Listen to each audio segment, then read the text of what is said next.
November 20th, 1943, 9:02 a.m. Betio Island, Tarawa Atoll. The ramps drop. Saltwater explodes into the air as machine gun rounds punch through it like hailstones. A Marine in the bow of a small wooden boat jerks backward, his helmet snapping off as if yanked by invisible wire. The coxswain screams over the engine's roar.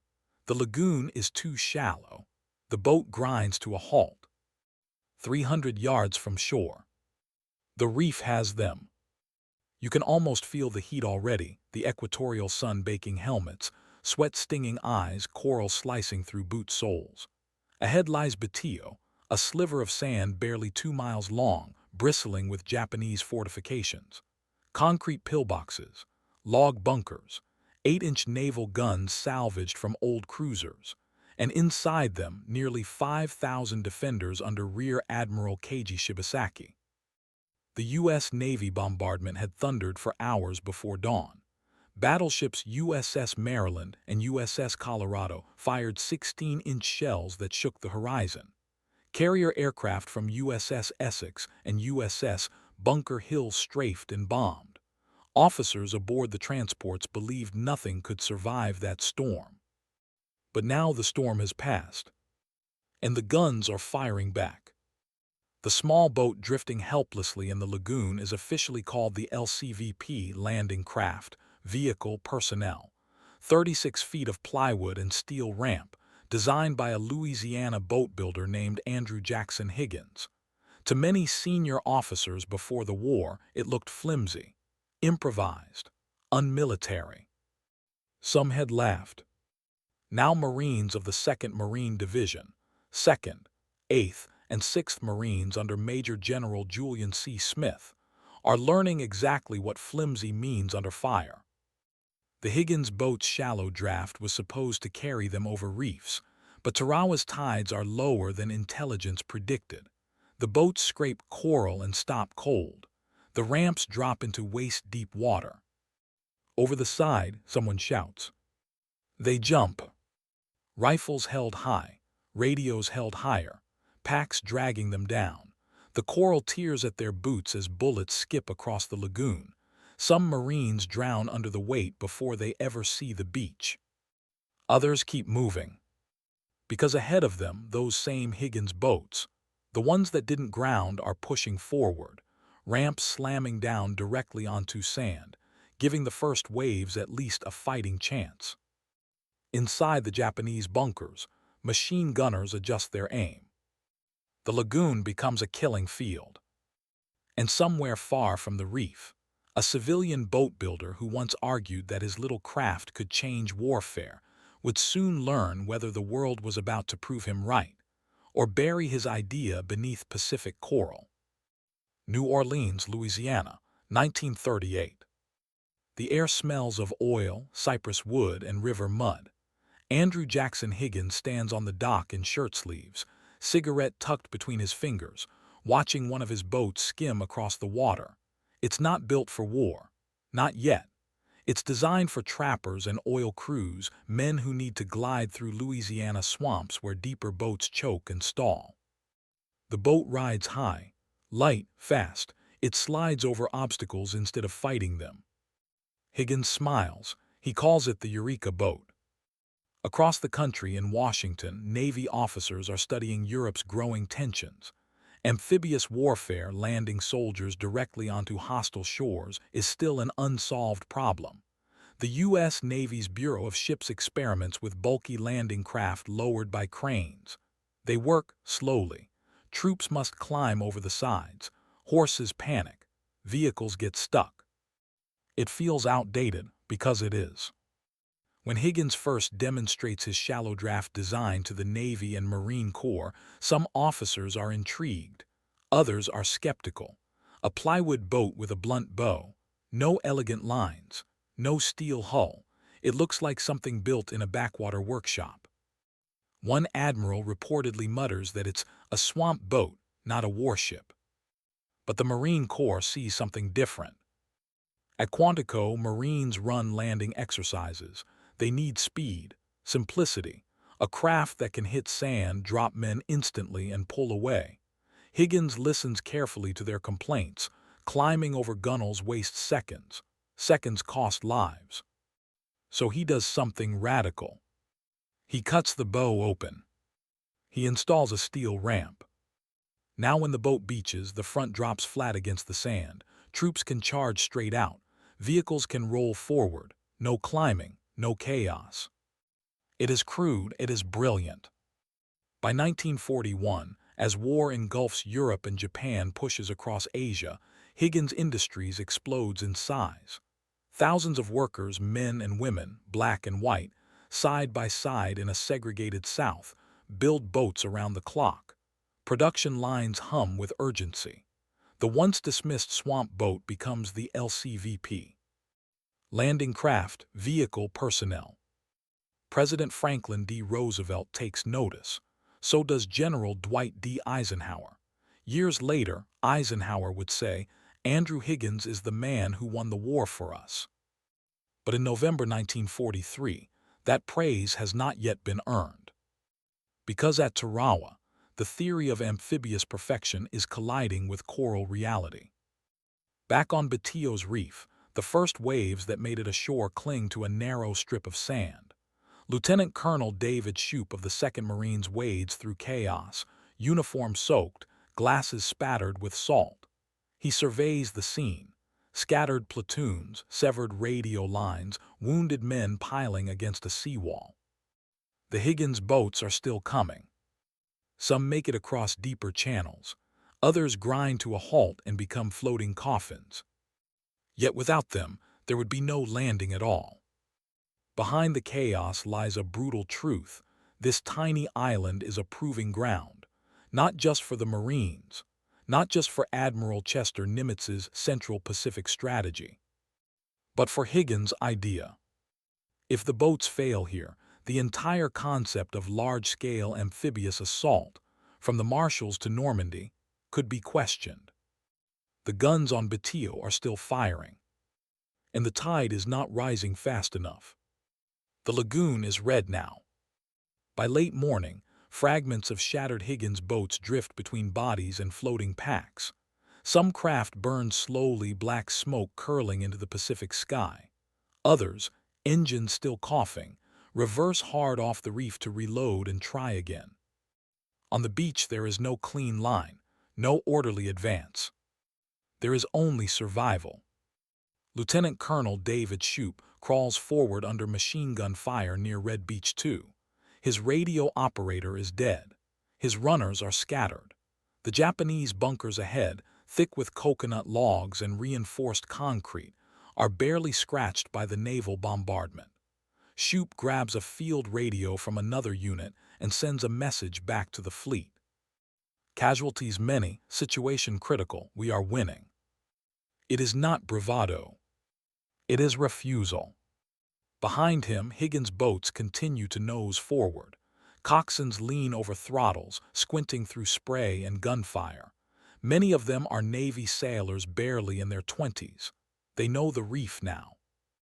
They know where it will catch them. They aim for deeper channels carved by chance. Some make it. Ramps crash down directly onto sand. Marines pour out bar gunners, flamethrower teams, demolition men with satchel charges. The ramp is everything. Without it, they would have to climb over the sides into crossfire. With it, they surge forward in seconds. Seconds that mean life. Still, the cost is staggering. Of the roughly 8,000 Marines who attempt to land on the first day, nearly 1,500 are killed or wounded before sunset. Entire platoons are reduced to handfuls.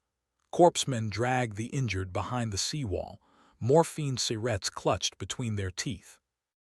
The reef that stopped the early waves becomes a highway of desperation. Marines wade hundreds of yards under fire because the Higgins boats, for all their innovation, cannot defeat physics. Low tide has betrayed the landing schedule. But here, what the boats are doing, even grounded, even riddled with holes. They keep coming back. They evacuate wounded. They shuttle ammunition. They bring in radios, water flamethrowers. The LCVP is not armored, it is not elegant, but it is relentless. By afternoon, tanks begin appearing on shore, some M4 Shermans carried in larger LCMs. They lumber forward, crushing barbed wire, blasting bunkers at point-blank range. Marines rally behind them. Inch by inch, Betio's perimeter shrinks.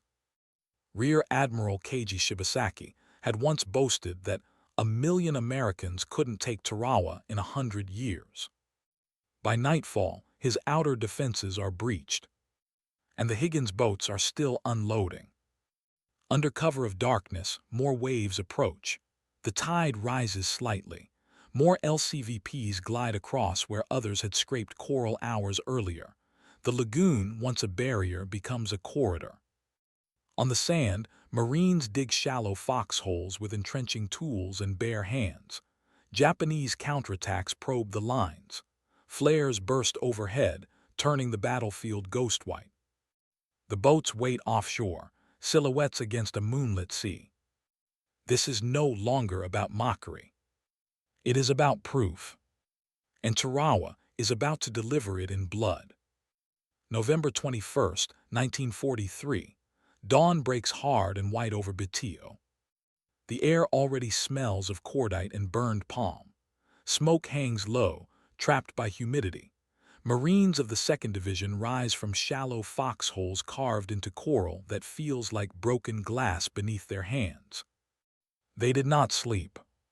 Neither did the Japanese. All night, infiltrators slipped through gaps in the lines. Grenades rolled into foxholes. Bayonets flashed in darkness. By sunrise, the beachhead is still fragile, a narrow crescent carved from an island that refuses to yield. Out in the lagoon, Higgins' boats idle in formation. Their hulls are scarred now, bullet holes patched with whatever metal or wood crews could find. Some ramps hang crooked, engines cough unevenly, but they are here. And they are moving. More Marines climb aboard. More ammunition crates are stacked. Flamethrower operators check pressure valves. The boats surge forward again, crossing water that yesterday swallowed men whole. This time, the tide is slightly higher. This time, more of them make it across. Ramps slam down. Marines sprint straight into smoke and splintered palms. That front ramp, the simplest mechanical idea, is now the difference between chaos and momentum. No climbing, no hesitation, just forward. You can almost hear the rhythm of it. Engine roar, hull scrape, ramp crash, boots pounding sand. Over and over. Lieutenant Colonel Shoup, exhausted but unbroken, coordinates scattered units into a tightening grip. Naval gunfire resumes offshore, 5-inch shells screaming overhead and detonating behind Japanese positions. Carrier aircraft dive low, strafing trenches. And through it all, the Higgins boats become arteries. They bring in demolitions teams who crawl to bunker openings and drop satchel charges inside. They deliver more tanks, whose 75 guns blast apart concrete that naval shells failed to crack. They pull out the wounded, faces pale under tropical sun. The boats do not win the firefight, but they make the firefight possible. By the afternoon of the 2nd day, Marine lines push toward the island's airstrip. Japanese resistance stiffens around command posts and ammunition dumps. Rear Admiral Shibasaki is killed when a shell strikes his headquarters, a sudden silence where orders once flowed. Still, his men fight nearly to the last. November 22nd bleeds into November 23rd. The final assaults are brutal and close. Flamethrowers roar into bunkers. Grenades echo in confined spaces. The sand becomes churned mud and ash. And always in the background, Higgins' boats continue their shuttle. By the time Betio is declared secure on November 23rd, nearly 1,000 Marines are dead. Over 2,000 are wounded. Of the Japanese defenders, only a handful survive. It is a victory measured in yards. But Washington is watching. So is London. So is Berlin. because Tarawa was never just about one island.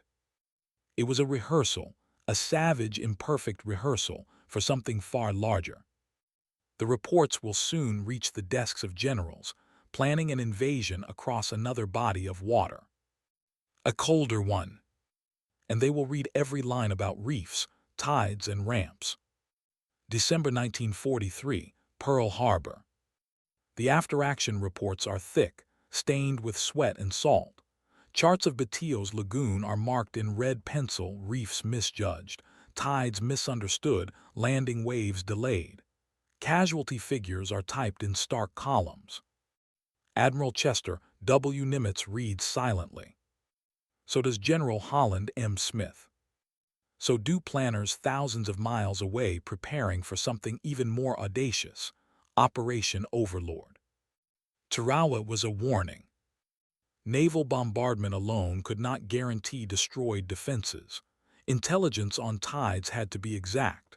Landing craft had to move fast, in volume, without hesitation. And above all, troops had to exit their boats instantly. Instantly. The Higgins boat had proven both its vulnerability and its necessity. In Louisiana, Andrew Higgins walks the factory floor as newsreels begin showing footage from Tarawa. Americans watch grainy black and white images of Marines wading through chest-deep water under fire.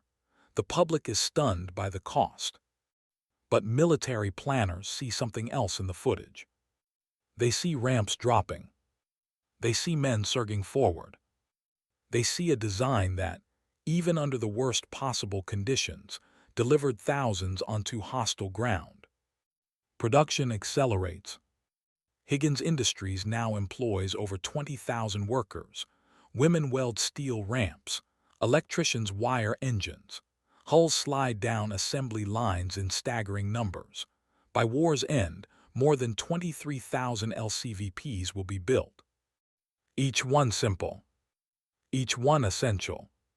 Spring 1944. Southern England is crowded with American, British, and Canadian troops. Massive concrete harbors are being designed. Paratroopers rehearse jumps. Battleships rehearse bombardments. And in sheltered coves, thousands of Higgins boats bob quietly against docks.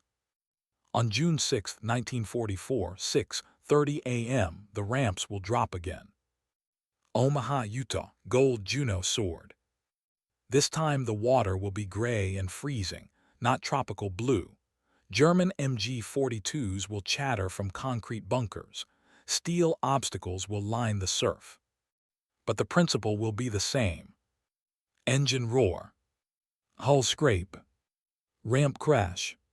Forward. General Dwight D. Eisenhower will later reflect that Andrew Higgins won the war for us. It is not exaggeration. Without a craft that could be mass-produced, could beach in shallow water, could unload men and vehicles in seconds, the concept of large-scale amphibious assault would have remained theory. The Higgins boat did not eliminate fear. It did not stop bullets. It did not guarantee victory. But it gave armies the ability to cross water under fire, again and again, until the enemy's shoreline was no longer a shield. Back on Betio's reef, fragments of shattered landing craft still lie beneath the tide. Coral has begun reclaiming them. The lagoon is calm now, almost indifferent. But history shifted there. A swamp boat once dismissed as a civilian novelty became the hinge of global invasion. They laughed at it until it carried the war to their shores. And